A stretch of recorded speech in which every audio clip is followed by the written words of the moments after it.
been doing this a year and a half. I don't do the intros, but it's because I am a doer. Huh? I am a doer. Alright, well, do the shot. Is this far enough back? Do I need to be closer? Alright. Buddy, are these your medals? Yeah. If you're unaware, Oren was a wrestling prodigy, and he gave up. Anyway. On today's episode of Getting Absolutely Nothing Done, we're pulling the small block to throw the LS in. Let's get to it.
So here it is, guys. We have the small block out, and we've got the LS sitting right next to it right now.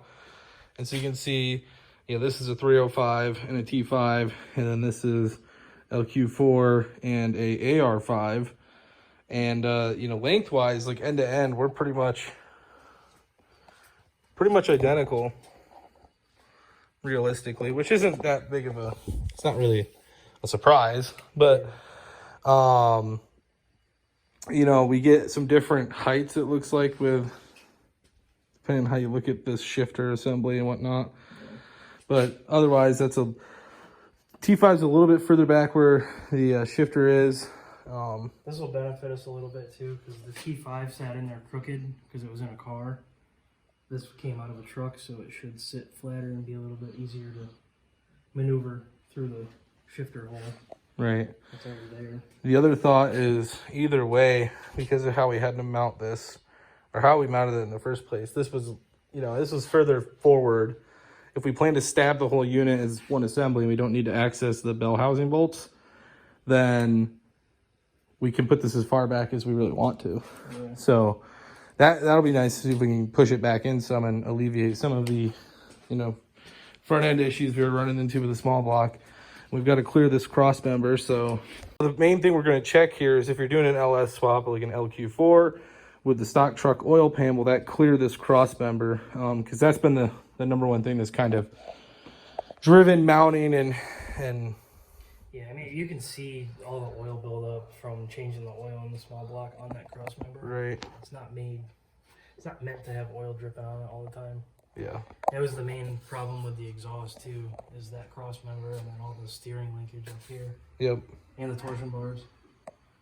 So what we're going to do now is we're going to basically take the LQ4 and the AR5, get a couple things cleaned up in the engine bay, and then we'll take the LQ4 and the AR5 and drop them in there and just see what it looks like, even keeping the stock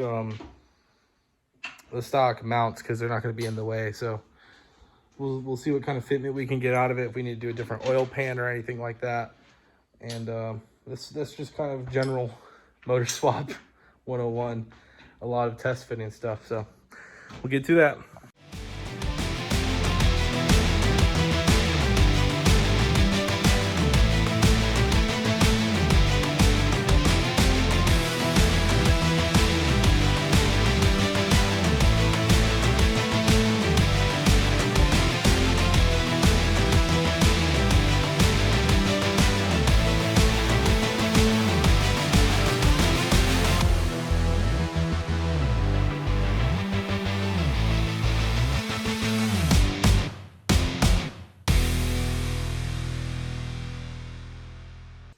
So just a little bit of information here. If you're going to try to do this LQ4 with the stock headers, stock manifolds there, you can see pretty much they're going to exit directly above both frame rails on the truck, stock hard body frame. So these aren't going to fly to get it down, that's for sure. You might be able to flip them and go up, but definitely got to take them off to finish out the test fit. So guys, a little bit of recap here. We've got essentially a couple different cross members between the frame here. One up at the front, which you can see here. And then we have two back near where Eric is. You can see him down in there. So there's two in the back. You can see one right here. You set your transmission on that. They also are kind of up over where the torsion bars are. So right now, stock set up everything in. We don't really have the clearance to get the engine totally in. So he's gonna see if he can mess with the cross member in the back, which the transmission's sitting on. Might buy us some room.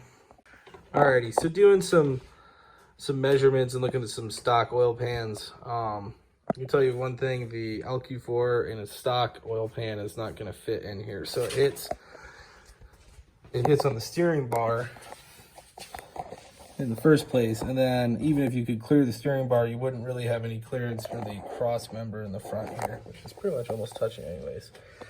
So what we've looked around is it looks like an F body oil pan is going to be roughly 5.75, 5.5 inches deep in comparison to the 8.75 that the LQ4 oil pan is. So if that's the case, that's about this first line you see here.